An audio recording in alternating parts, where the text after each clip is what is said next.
Okay, so we're going to start talking about the Mandaeans, and we will start talking about the Sabaic theology. We're going to start by reading about the story of creation from the Mandaeans Kanza Rabba. I will also be using some other books, two other books in fact, the story of creation from the Mandaean Holy Book, the Kanza Rabba, and I'm also going to be reading from the Mandaeans of Iraq and Iran by E.S. Trower.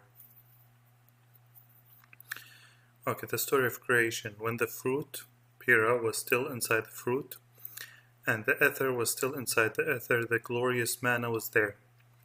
From him emerged the great big manas, whose radiance is extensive and whose light is immense. Before these nothing existed in the great fruit which is endless and extensive, and whose radiance is too extensive to be described by mouth, and whose light is too immense for our lips to do justice to it. From this great fruit emerged 1,000 times 1,000 fruits, until they were without end, and 1,000 times 1,000 dwellings, until they were without number.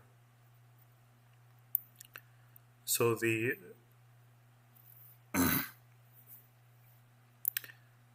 fruit, I think we need to read some more for this to make sense. They stood there and praised the glorious great manna that resides in the great ether of life, which can be found in the white waters of Yardina, that has come out of the great manna, whose delightful fragrance all the roots of light and the great first radiance inhale. The great Yardina is limitless and immeasurable. The plants await it, exulting and rejoicing. From the great Yardina, lesser Yardini come forth, without limit or measure. When the fruit was still inside the fruit, and the ether was still inside the ether, the great manna, whose brilliance is extensive and whose light is immense, existed, and the great Yardina of living water came forth from it, which poured out over the surface of the ether. Hayy formed himself in the likeness of the great manna, from which he emerged, and made a request to himself. For this first request, an Uthri, whom Hayy named the second life Yushamayim, was created. Then limitless and countless Uthri were also created.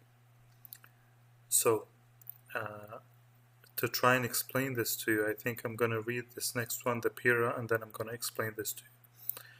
This is, I swear, the last paragraph, and then I'm going to explain all of this. Pira, the great Pira, is a primal entity and a symbol of fertility. It is the celestial womb, or matrix, which gave birth to the succeeding manifestations of the beings of light.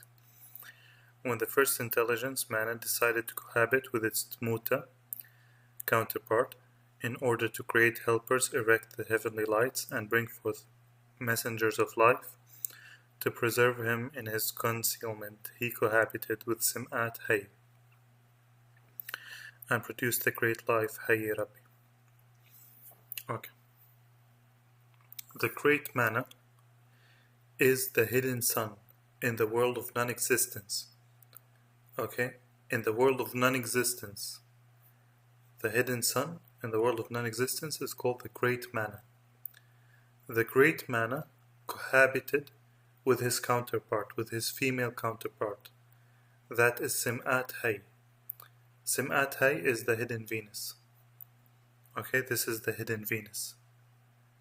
And the hidden Venus, along with the hidden sun, in the world of non-existence, created an egg, okay, or a fruit, Pira, as they like to call it. And from this fruit emerged the great life. The great life is the hidden sun in the world of existence. Okay, so the hidden sun emerged from this Pira into the world of existence, and his name is the great life, the great Hayy, that's what they call him. The great Hayy produced the Yardina, okay, and the Yardina, for anyone that's wondering, is the hidden Venus. It's another avatar of Venus. Okay, Venus has multiple avatars and the sun has multiple avatars. So Yardina is the heavenly waters. Okay, it's the waters of heaven.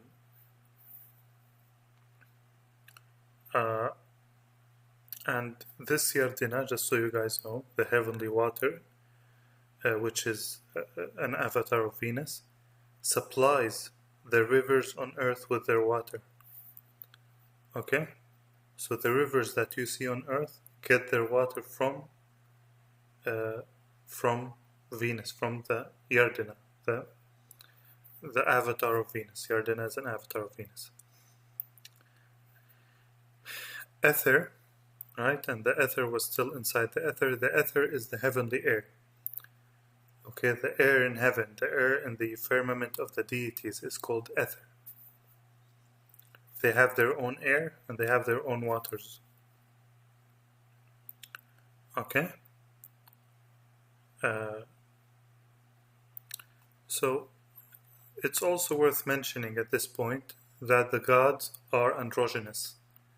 In Sabaic religions in general, the gods are androgynous. That means that the god is both male and female. Okay? So the god has both male and female body parts.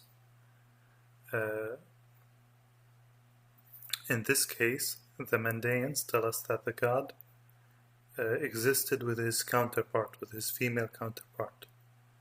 Okay, so the Sim'at Hay, that's the avatar of Venus, as we've said, is seen as an emanation from Mana, from the great Mana. Sim'at Hay is seen as being an emanation, basically meaning that she came from the great Mana, and she is one with the great Mana. Okay? So the gods, like I said, they're going to appear with their counterparts. Every god is going to have his female counterpart. Now, I'm going to read this note quickly. I mean, this is basically what I've told you guys. I'm going to read this quickly. And then what's after this is very important. The last paragraph is super important. But let's just finish this quick note. The great Mana, who is the god of the Mandaeans, the hidden sun, existed in the world of non-existence. He decided to emerge into the world of existence by cohabiting with his female counterpart. In doing so, they created an egg, Pura. Out of the egg emerged Hay, the existential form of the great Mana. This concept of the world starting from an egg exists in almost all Sabaic religions, as we will later see. All Sabaic religions believe that the world started from an egg. Most, I wouldn't say all, but let's just say most. Almost all of them.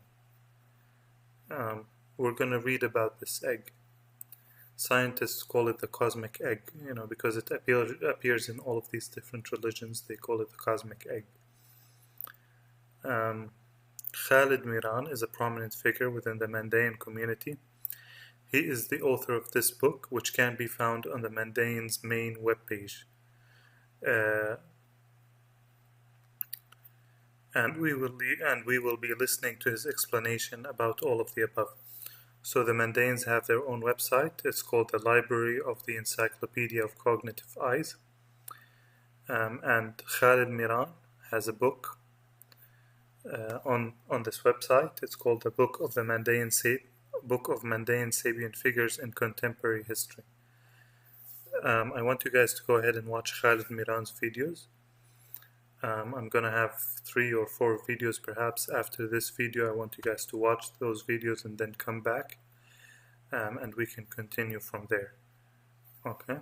If you didn't watch Khalid Miran's videos, you're not going to be able to understand what we're going to be discussing or what we're going to say in the next lecture. So before I start talking about this, you guys are going to have to go ahead and watch Khalid Miran's video. Thank you for watching.